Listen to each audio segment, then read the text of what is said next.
नमस्कार मित्रांनो बांधकाम कामगार योजनेअंतर्गत एक महत्त्वाची अपडेट आहे। भांडी वाटप योजनेअंतर्गत जे तुम्हाला गृहोपयोगी वस्तू वाटप केलं जातं त्याबद्दल महत्त्वाची अपडेट शासनाने जाहीर केलेली आहे। एक नवीन परिपत्रक शासनाने काढलेलं आहे ज्यामध्ये स्वयं घोषणापत्राबाबत महत्त्वाचे अपडेट आहे। त्याचबरोबर गृहोपयोगी वस्तूंचे जी किट आहेत त्या दररोज किती वाटण्यात येतील याबद्दलचं देखील अपडेट या परिपत्रकामध्ये देण्यात आलेलं आहे।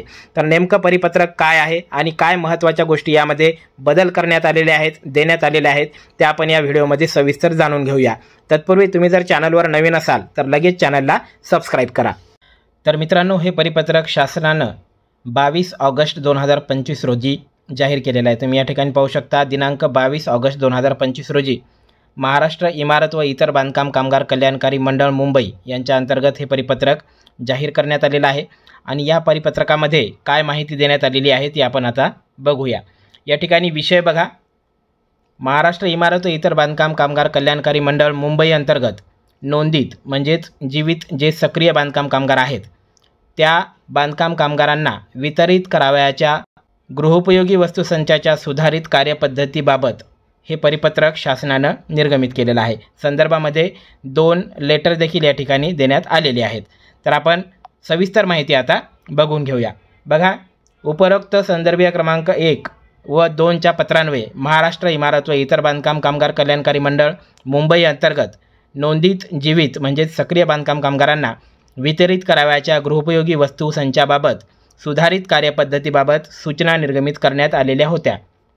विविध स्तरावरून प्राप्त विनंतीच्या अनुषंगाने सदरच्या कार्यपद्धतीमध्ये खालीलप्रमाणे सुधारणा करण्यात येत आहेत। म्हणजे कार्यपद्धती आहे ती बदललेली आहे आणि त्यामध्ये कार्यपद्धतीमध्ये आता सुधारणा करण्यात आलेल्या आहेत आणि त्यांचे जे निकष आहेत ते आता ठरवून देण्यात आलेले आहेत। पहिला मुद्दा काय आहे बघा, बांधकाम कामगाराने द्यावयाचे जे स्वयं घोषणापत्र आहे ते आता संगणक प्रणालीमध्येच तयार होणार असल्याने बांधकाम कामगाराने ते स्वतंत्रपणे भरून देण्याची आवश्यकता असणार नाही। म्हणजे आता तुम्ही जे बांधकाम कामगार योजनेचे जे गृहोपयोगी वस्तू आहेत ते घेण्यासाठी जे स्वयं घोषणापत्र तुम्ही प्रिंट काढून हाताने पेनाने भरून त्या ठिकाणी सही करून जे अपलोड करत होतात ते पत्र आता तुम्हाला अपलोड करण्याची आवश्यकता असणार नाही, कारण ते आता संगणक प्रणालीद्वारे तयार होऊन त्या ठिकाणी येणार आहे। तुम्हाला मॅन्युअली तुम्ही स्वतः त्या ठिकाणी काढून अपलोड करण्याची आता आवश्यकता असणार नाही। हा पहिला मुद्दा या ठिकाणी बदलण्यात आलेला आहे।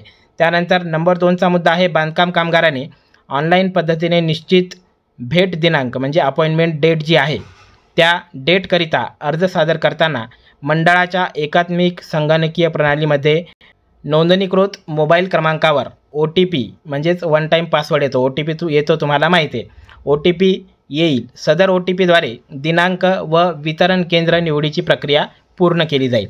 तर अशा प्रकारे OTPवरच ही पूर्ण प्रक्रिया आता केली जाणार आहे। त्यानंतर तिसरा मुद्दा आहे, प्रत्येक वितरण केंद्राची प्रतिदिन वितरण क्षमता। बघा, आता प्रत्येक केंद्राची जी वितरण क्षमता आहे, मग जिल्हानिहाय वितरण केंद्र असेल किंवा मग तालुकानिहाय केंद्र असेल, त्यांची वितरण क्षमता ही 250 होती पहिले, आता 500 इतकी ठेवण्यात आलेली आहे। 250 ऐवजी आता वितरण क्षमता ही 500 करण्यात आलेली आहे। आता बरेच जे बांधकाम कामगार आहेत आपल्या चॅनलवरती बरेचशा अशा कमेंट येत होत्या की 2 दिवसच हे जे वितरण आहे हे सुरू आहे, अर्ज सुरू केले आणि नंतर बंद करण्यात आली वेबसाईट वगैरे वगैरे। तर त्याचं कारण याच्यात देण्यात आलेलं आहे की 250 या ठिकाणी वितरण क्षमता होती ती आता 500 करण्यात आलेली आहे। म्हणजे यानंतर जी वितरण प्रणाली सुरू होईल, वेबसाईट सुरू झाल्याच्या नंतर जी वितरण प्रणाली सुरू होईल त्यावेळेस 500 वितरण प्रत्येक केंद्राला देण्यात येणार आहेत। म्हणजे जोपर्यंत हा कोटा पूर्ण होणार नाही तोपर्यंत वेबसाईट सुरू राहील, त्यानंतर वेबसाईट बंद करण्यात येईल। त्यानंतरचा मुद्दा आहे, सर्व वितरण केंद्राकरिता दिनांक 31/10/2025 पर्यंतचे दिनांक शासकीय सुट्ट्या वगळून खुले ठेवण्यात आलेले आहेत। बघा, 31/10/2025 पर्यंत ज्या काही दिनांक आहेत त्या पूर्ण या ठिकाणी अवेलेबल करण्यात आलेले आहेत तुम्हाला केंद्रावरती जाऊन गृहोपयोगी वस्तू देण्याकरिता वितरण करण्याकरिता। आवश्यकतेनुसार यामध्ये वाढ देखील करण्यात येईल असं या ठिकाणी सांगण्यात आलेला आहे, वाढ देखील करण्यात येईल।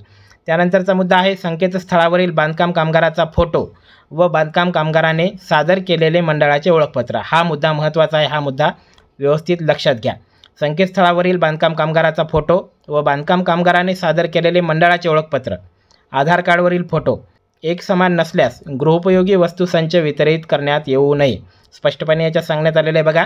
ज्यावेळेस तुम्ही बांधकाम कामगाराची नोंदणी केली त्यावेळेसचा फोटो, तुमच्या ओळखपत्रावरचा फोटो आणि आधार कार्डवरचा फोटो हा सारखाच असला पाहिजे. त्यावेळेस तुम्ही लहानपणी काढलेला किंवा त्यामध्ये काही तफावत जर वाटली फोटोमध्ये तर तुम्हाला हे जे वितरण आहे गृहोपयोगी वस्तूंचं हे दिलं जाणार नाही. या ठिकाणी स्पष्टपणे सांगण्यात आलेलं आहे. गृहोपयोगी वस्तू तुम्हाला मिळणार नाही तुमच्या फोटोमध्ये जर तफावत आढळली तर.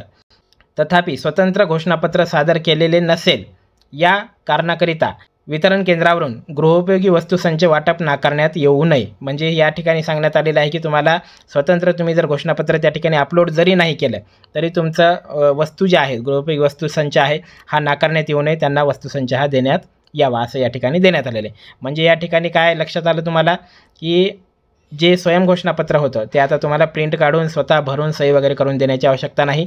संगणक प्रणालीद्वारे ते स्वयंघोषणापत्र आता अवेलेबल केलं जाईल. तुम्हाला भरून देण्याची आवश्यकता नाही.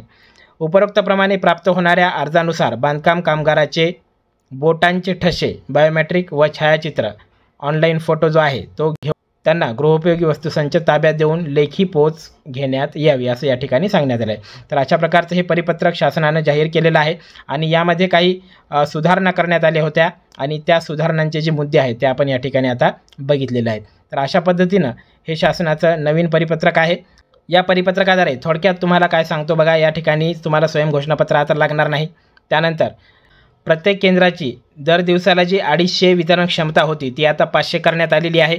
त्यानंतर तुमचा फोटो जर तफावत असेल, तुमच्या फोटोमध्ये ओळखपत्राचा फोटो, आधार कार्डवरचा फोटो आणि बांधकाम कामगार नोंदणीचा फोटो जर तफावत असेल तर तुम्हाला गृहोपयोगी वस्तू मिळणार नाहीत.